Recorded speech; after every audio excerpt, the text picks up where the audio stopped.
En ce jour de grâce, le 15e d'août, la tour de l'abbaye de Watt était sous le charme d'un enchanteur. Une faune sortie tout droit de contes pour enfants peuplait alors les proches alentours.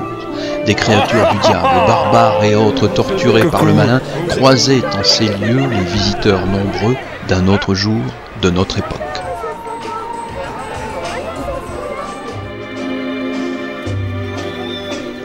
Au pied de la tour millénaire et mordue par le temps, des chevaliers de jadis s'adonnaient à un tournoi mesurant leur adresse et leur bravoure devant un public épais et intéressé.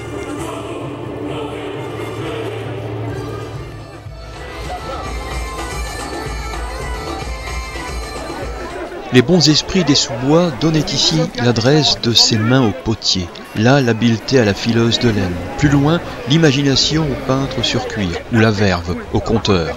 Les boutiquiers de ce village d'échoppes éphémères proposaient aux badauds 1001 gourmandises, 1001 fantaisies. On rencontre beaucoup de personnes qui viennent et qui, avec le sourire, partent ailleurs que vers le cauchemar, justement. On a des gens qui sont accoutumés au festival fantastique, médiéval et steampunk, et on a aussi des gens qui viennent simplement passer une après-midi, une journée, et qui se font plaisir sur la journée.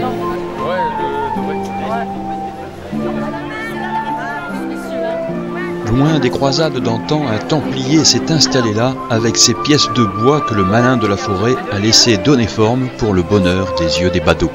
Je travaille à la scie à découper, la scie à chantourner, depuis une quarantaine d'années environ. Bon, je précise que c'est pas mon métier, hein, ça a toujours été mon passe-temps. Je dois vous dire que tout ce qui est là a été fait parce que j'avais envie de le faire. C'est pas pour vendre. Éventuellement, si je les vends, bon, ça m'arrange parce que ça me permet de continuer à en faire. Mais je le fais d'abord pour me faire plaisir. Le maître chantourneur prend en effet plaisir à créer des collections qui agacent la bourse du chaland et le comble de plaisir. Je fais 3 collections différentes, la médiévale que vous pouvez voir ici, mais également ce qu'il y a de plus important chez moi, c'est tout ce qui est décoration de Noël, y compris une quinzaine de types de crèches différents. Et ensuite une collection que j'appelle marché du terroir, c'est-à-dire les animaux, les machines agricoles, les chevaux de trait, les choses comme ça.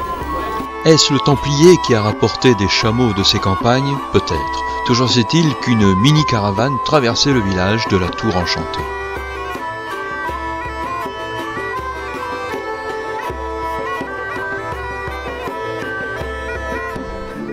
Les marchands d'illusions, de rêves et d'envie exposaient leurs univers comme des miracles qui réinventent le monde, les couleurs, la vie des grands et des petits. Les jolis chapeaux de la chapelière, ils sont simples ou extravagants, à la mode ou d'époque, ils prêtent au mystère et empruntent au regard, toujours unique, garantit-elle. Tous ces bouts de cuir façonnés pour une utilité quotidienne. Dans cette cour des miracles, les oies scandalisées se plaignaient de l'emprise de la bande de canins qui leur intimait le pas et leur indiquait le chemin sans que ce soit un chemin d'évasion. L'évasion qu'il fallait pourtant trouver pour reprendre pied dans notre réalité bien éloignée de l'enchantement que la tour, ce jour-là, irradiait dans ses proches alentours.